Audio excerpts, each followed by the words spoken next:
The Silent Hours, Day 9, The Fell of Dark. Gerard Manley Hopkins, alone in Dublin, sending letters into the night.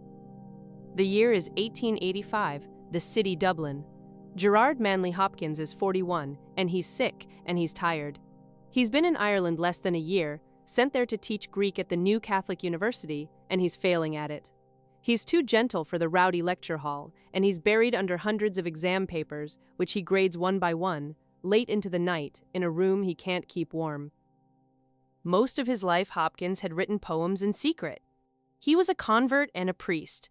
Years earlier, he'd written about falcons and rivers, about the way each thing in the world seems to shine with its own particular being. Now in Dublin, the world has gone flat. What he can still write, he writes on small scraps of paper, late, alone. 6 of them survive. People call them the terrible sonnets.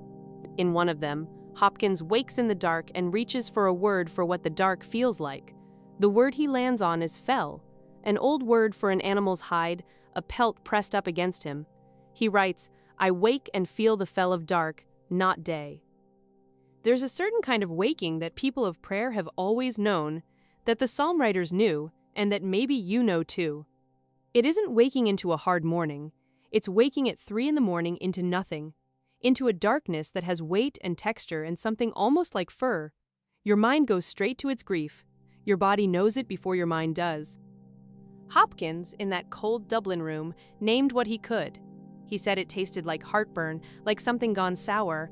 He didn't write that the night would lift. He didn't write that prayer was working. He wrote that his cries were like dead letters, mail sent to someone he loved who now lived, he said, far away. He had the address right, the person just seemed gone. What stays with you is that Hopkins kept writing them.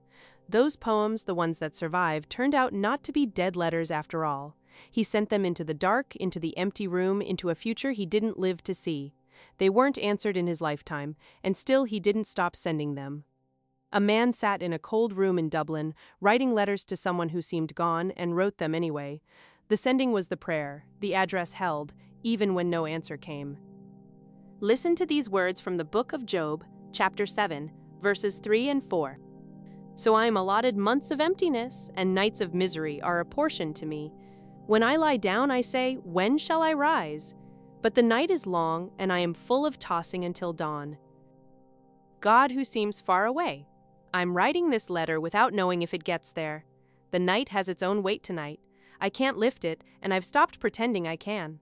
I send this anyway because sending it is what's left to me, because the address may still be right even when no answer comes. Stay near in whatever way nearness is possible from where you are. Amen.